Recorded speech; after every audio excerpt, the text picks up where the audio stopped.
Hoje falaremos sobre o avião mais produzido na Segunda Guerra Mundial. A Segunda Guerra Mundial foi o maior conflito armado da história humana, e todos os números que envolvem aquele conflito são enormes. Foram milhões de mortes e milhões de feridos, com centenas de países envolvidos. A Segunda Guerra Mundial trouxe novas estratégias e aperfeiçoou as armas e equipamentos, como os tanques, submarinos, porta-aviões, foguetes, metralhadoras e, claro, os aviões. Provavelmente esses últimos, os aviões, foram os maiores protagonistas no conflito. E podemos citar alguns como o Stuka alemão, que eu até fiz um vídeo e já está no canal, que surpreendeu o mundo com a sua precisão. Os caças, também alemães, Bf-109 e Fw-190, que enfrentaram por anos os caças britânicos Spitfires e Hurricanes, o caça japonês Mitsubishi Zero, que impressionou o mundo inteiro como sendo o melhor caça de combate quando apareceu, as famosas fortalezas voadoras americanas, que diziam não precisar de caças para protegê-las. Bom, essa propaganda se mostrou equivocada, mas ainda assim causaram muito terror aos alemães.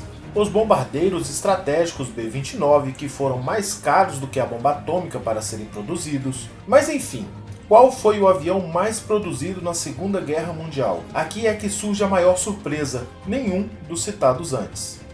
O avião mais produzido na Segunda Guerra Mundial foi o Ilyushin Il-2 da União Soviética. Ele era um avião de ataque ao solo, e combinado com o modelo sucessor e aperfeiçoado, teve mais de 36 mil unidades produzidas. Quando a Alemanha invadiu a União Soviética em junho de 1941, o Ilyushin já existia, mas apenas 249 estavam construídos. Na primeira batalha que participaram, os pilotos só haviam treinado como decolar e aterrissar a aeronave, e o resultado foi um desastre. Nos primeiros meses da guerra, a produção desse avião era lenta.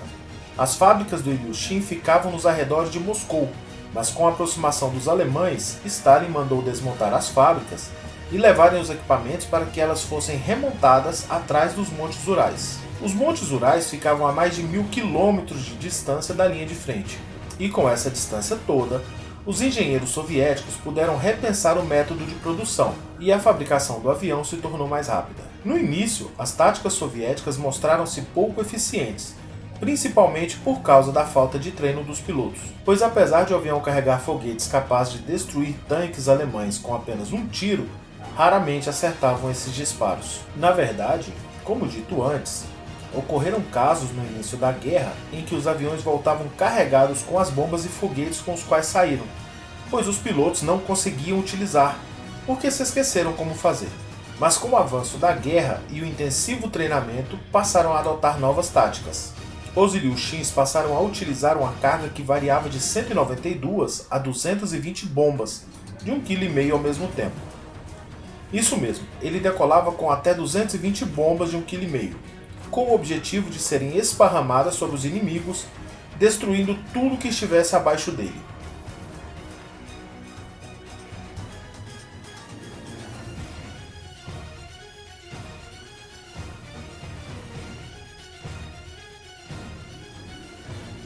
Em 1943, 2 anos após o início da guerra, na importante Batalha de Kursk, 70 dos 83 tanques alemães no setor dos Ilyushins foram destruídos em apenas 20 minutos. Segundo os relatos soviéticos, ao longo das próximas 2 horas, os Ilyushins teriam destruído mais 270 tanques. Contudo, os alemães questionaram tais números, dizendo que não possuíam nem mesmo 90 tanques naquele campo.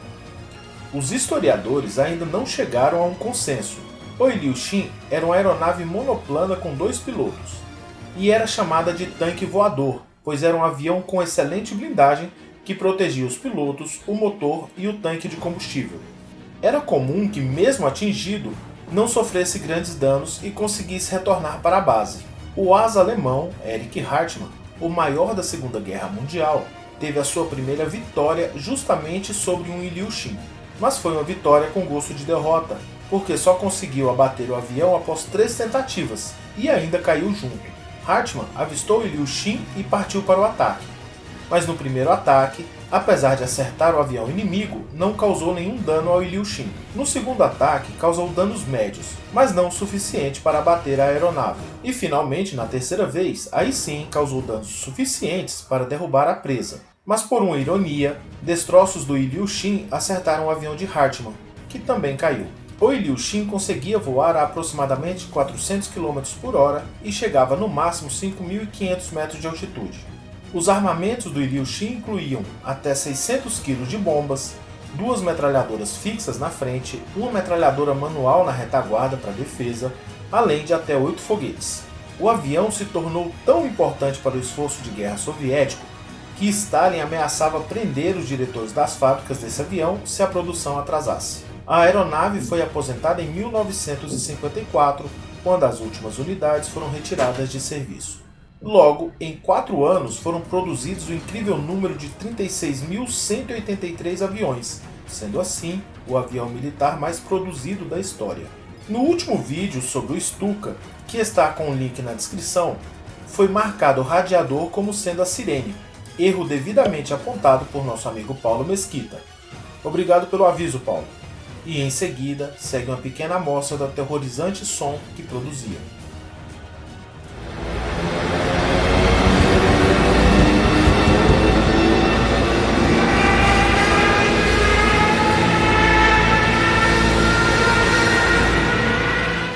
Espero que você tenha gostado desse vídeo, e se chegou até aqui e ainda não tiver feito isso, se inscreva e curta o vídeo, para receber as novidades do canal. Nós nos vemos nos próximos vídeos.